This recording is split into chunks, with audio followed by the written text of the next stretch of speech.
Okay, so today I would just like to map out your skull, okay? Just because I just want to make sure that your structure is sound and fine, because we do need to figure out why you have this stress and this anxiety and these sleep issues, right? So we might just have a look at the skull and see if there is like any abnormalities there. Okay, sound good? Awesome. I am going to inspect your scalp for a minute there first, just to like feel around, make sure there aren't any obvious abnormalities.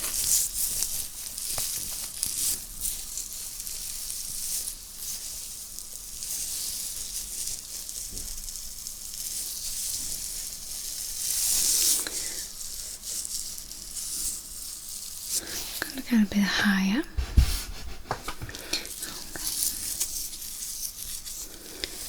Let's see.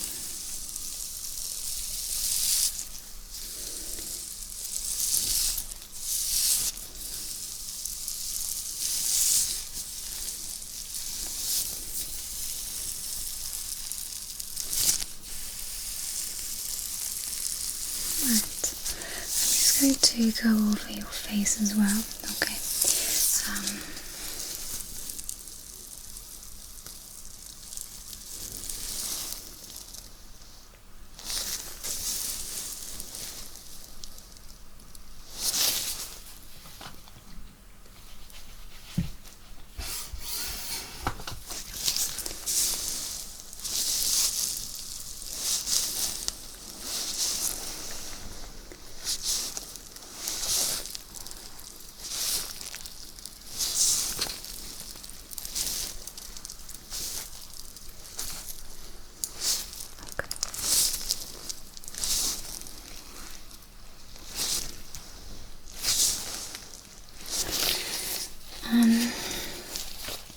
So I have a chart here, okay, and there's like all of these standard textbook bones and where exactly they are. So I am just going to try and map out where exactly your different bones align. Okay, so for example, your mandible here, right? It's like it's your jaw and it's like the lower part of your microaxial clicks, but your lower mandible jaw, I feel like it is not coming as high as it normally. I'm just going to make a marking of this here. Of course, if my pen wants to work with me, there we go. Okay, I'm just going to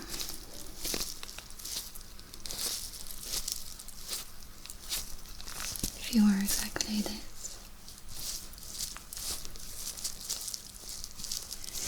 Because this one connects to the zygomatic bone, and that's like you can feel like a cheekbone. Yeah, and then there's like this major bone here as well. Okay, let's see. So for the zygomatic bone, it's right there. Okay, so actually your eye socket is, well, it has merged together, okay, but that's also the lower part of the zygomatic bone, and it just turns up into, and then the above part is the frontal bone as well. Okay, I'm just going to feel a bit more.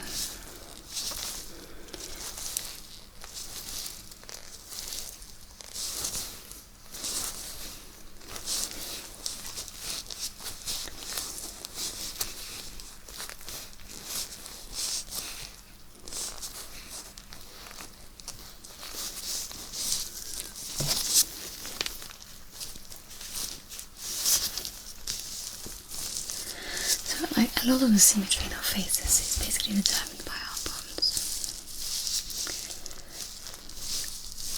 And on top of that, we've got our muscles that can determine symmetry as well. Like for example, if you chew your food and you always chew it on the same side, there is going to be a disbalance in your facial structure.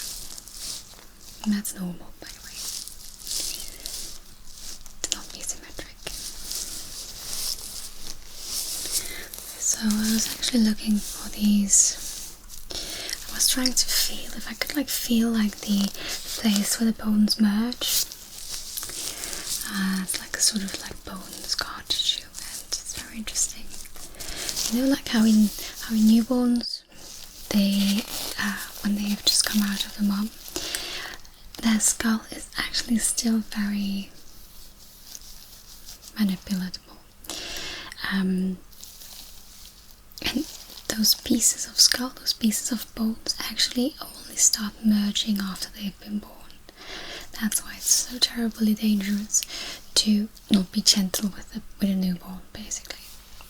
Because the brain is in a very vulnerable situation there. Okay, now, can't say that I could feel that ledge, apart from this ledge, of course, just underneath your jawbone, so that is, and that's actually not really connected, okay, the only place where your skull is connected is here, with your mandible jaw, your mandible bone. Okay, then let me see, I would like to check, my pen is going to take place, yeah, I'm just going to check your nasal bone. Coming from the side.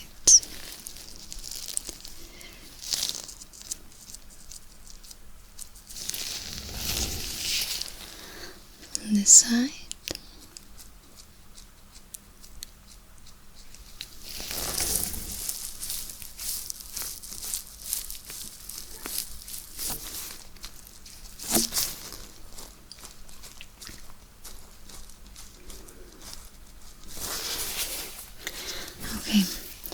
I'm actually going to use my hammer, see how it resonates. Okay, I'm not going to hurt you.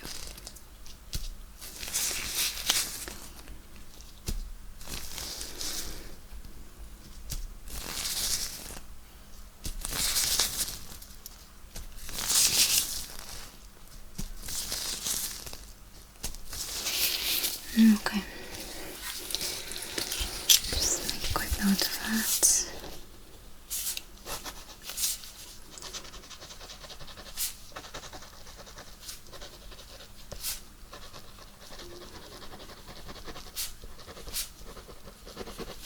Good.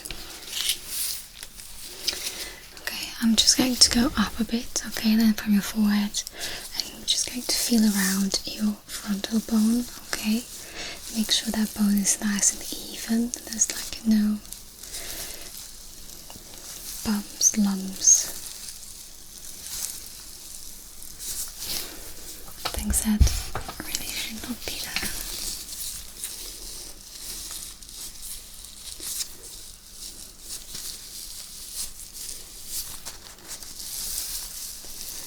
Underneath your hair.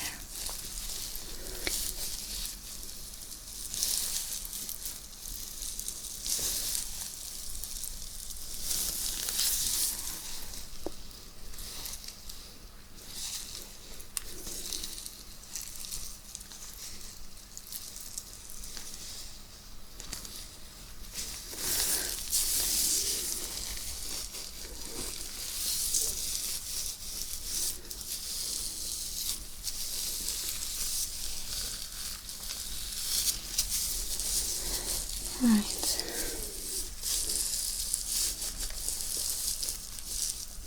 So the frontal bone basically stops right at the top of your head. Okay, it's like a clean line and it just goes all the way like this. I can actually feel the crease there.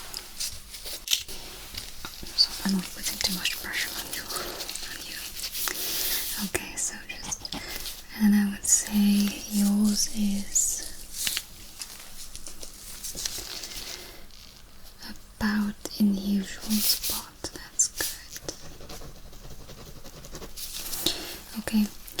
Then I would like to actually look at your sphenoid bone. Okay, so the sphenoid bone is a piece, it's probably the bone that's touching the most other different bones. Okay, I'm just going to lower myself again just a bit. And it's actually connecting just here. It's very small, just on the side here. Okay, so you've got your mandible, right? And then you've got where your cheekbone is. You've got like the zygomatic bone, okay? And then the frontal here on top, right? Okay, so just connecting these two bones, just like just a little piece, just here, basically.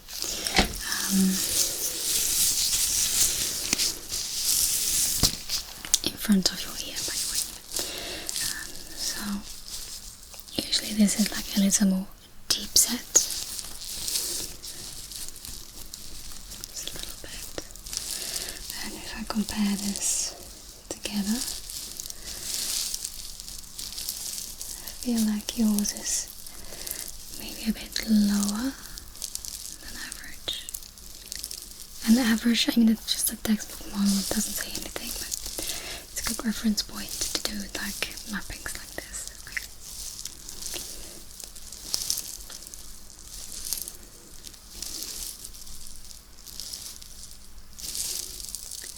But nothing abnormal there. So that's good. Okay, so this sphenoid bone is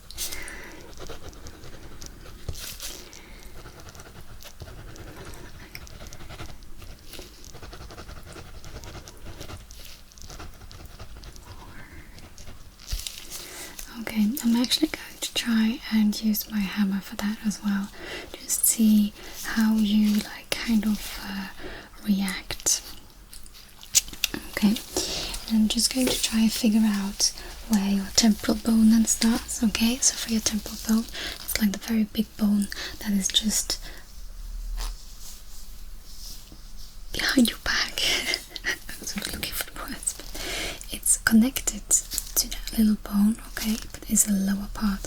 So you have your frontal bone here, okay, and then you have the temporal bone right behind that, okay. So I'm just going to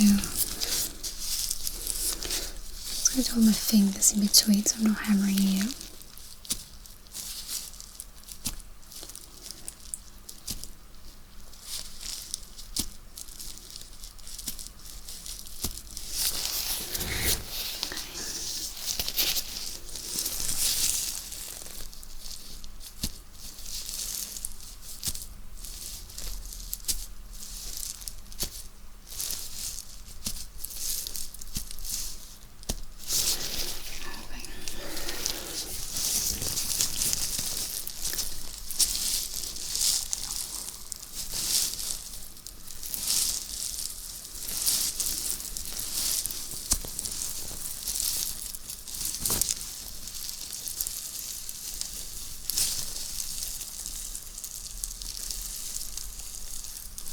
Okay. Okay. Good. So let's see. So this area is about this, like this. Right. Okay. Good. Yeah, that's good.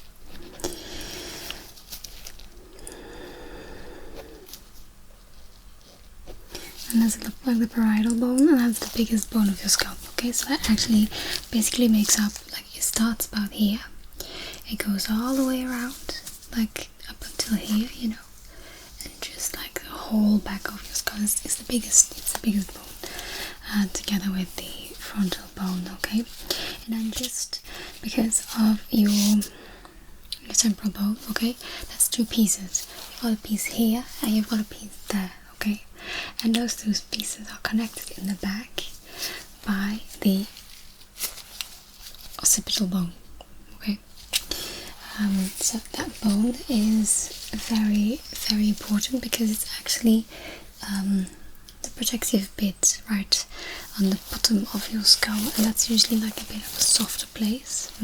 It's a bit more vulnerable in case of accidents. Your frontal bone is particularly hard on the contrary, so I'm just going to have a look here. Okay, I'm just going to feel around. At this point, you're also very close to your auditory canal. There's no bone in your ears, that's just cartilage.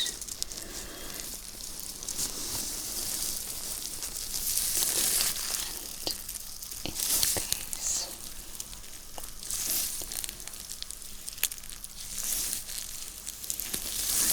I'm just check your nasal process here.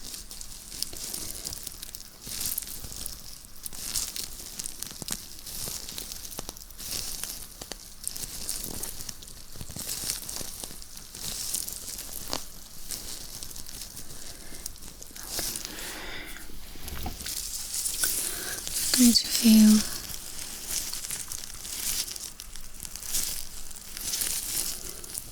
temporal bone here.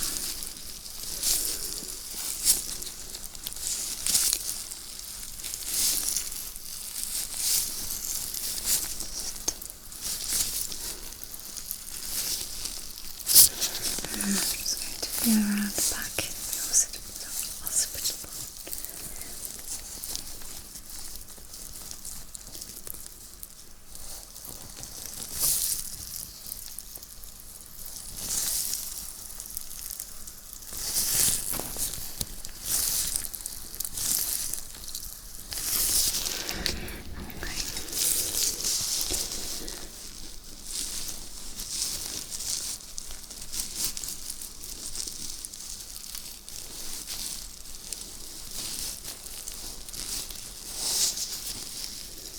As well, moving towards your occipital bone.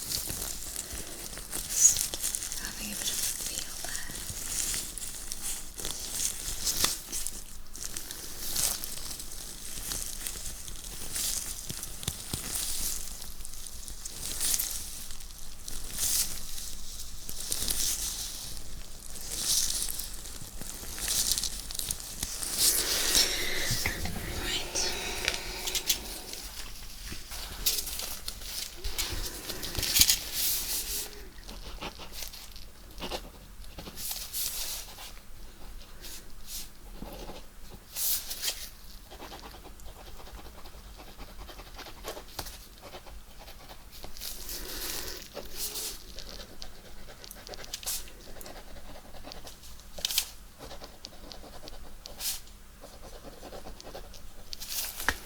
Okay, now I would like to check again, actually, like the exact point where the occipital bone is touching your parietal bone. Okay, because I wasn't really feeling any type of bump. So, because the thing is, the occipital bone is the one in the back here, right? The lower back. There is a thing. It has like a bit of a bump before traversing into the parietal bone. I just like to make sure that I am feeling that bump, that crease.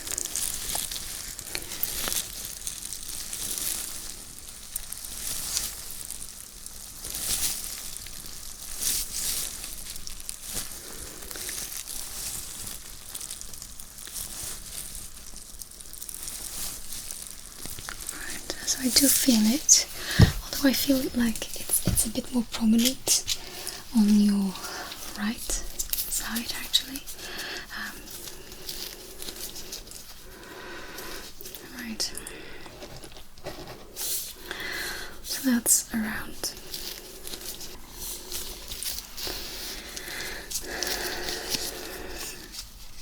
It's around your mastoid process, going into your occipital condyle.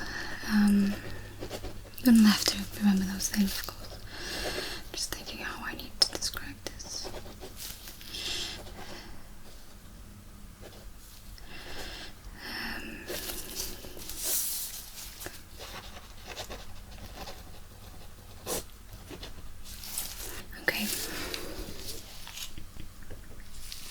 just going to feel around your parietal bone furthermore. Okay, I'm just going to pump myself up.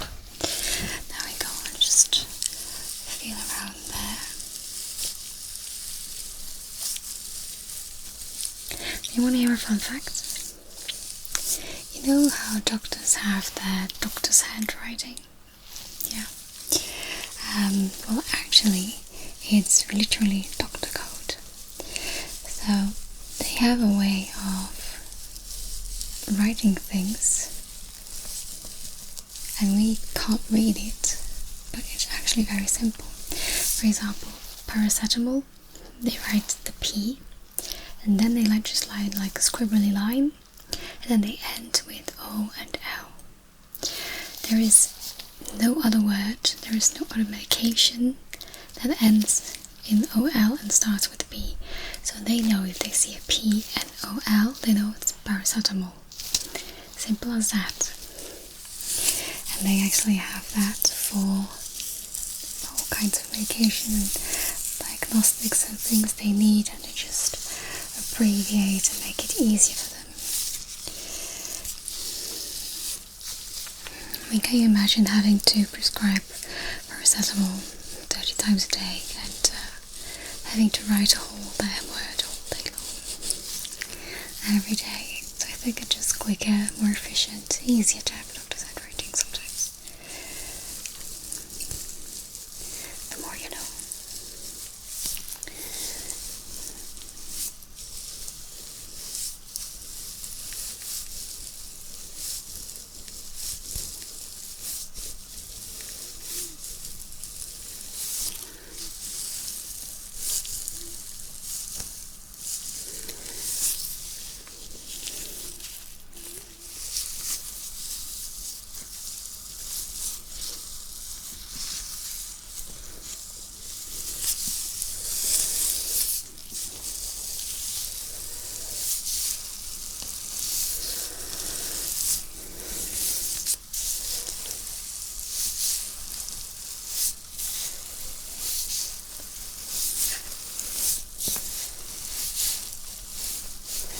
Okay, I'm thinking, I'm just going to use my hammer a bit more. Okay, I just want to see what your skull is going to tell me when I tap it, okay? Let me know if I'm tapping too hard.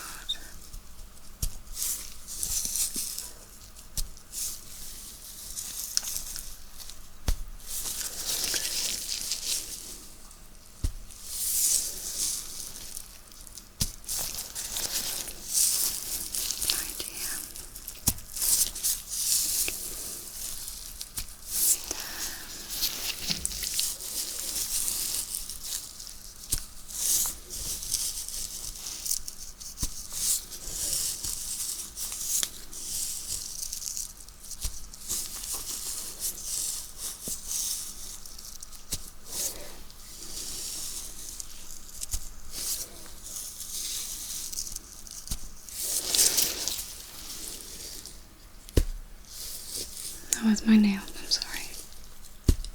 Sounded a bit harsh.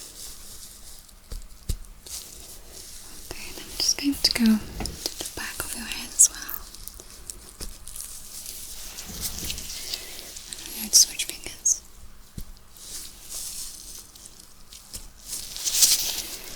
Just there in the back to bottom. Right, okay, now I have this nifty little thing, okay, this is not sharp, doesn't hurt at all, okay. I'm just going to be pointing a few points on your skull and in your face, okay. I just want to see if you have like any pink points or sensitive spots, okay, great. I'm just going to start here, I think. Just give me a shout if you feel anything abnormal.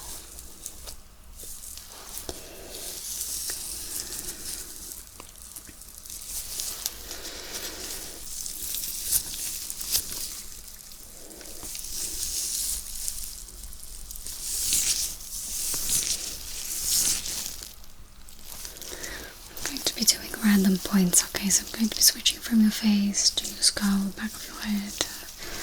Okay.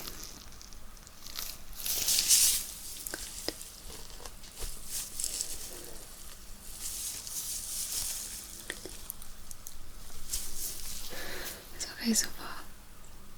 Yeah, great.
Okay, that's great.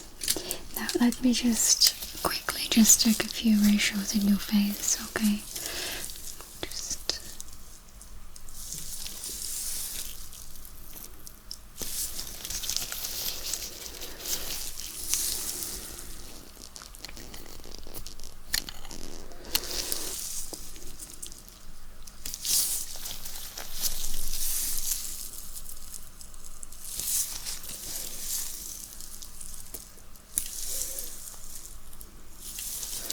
I can imagine this being easy on both people.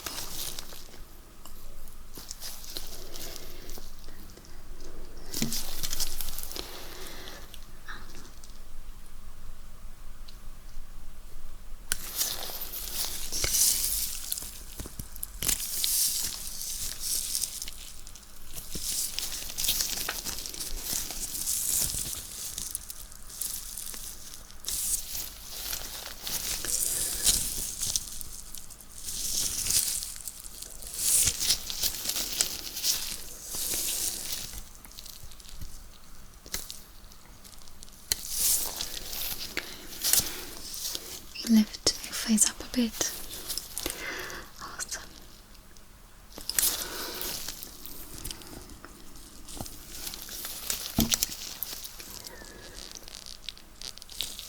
Okay, good. I think I've got enough of that. Now, let me just rearrange your hair just a little bit because I might have made a mess out of it.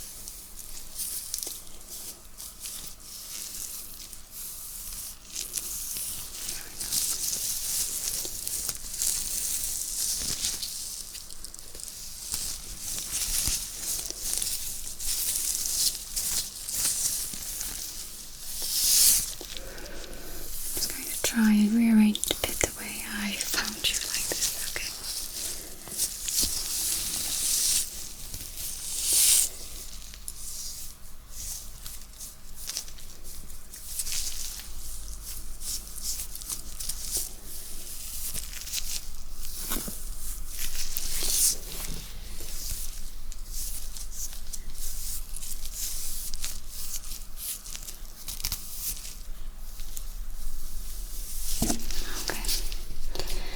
Great, now I'm just going to write down my final notes, okay? You should not like haven't found anything abnormal. Now I am just going to look again through my notes later on. But I think you're good, okay? No need to worry. I do think you have a few knots on the lower side of your skull there, so maybe getting a massage for your neck and shoulders wouldn't be too bad, okay? Other than that, I wish you a great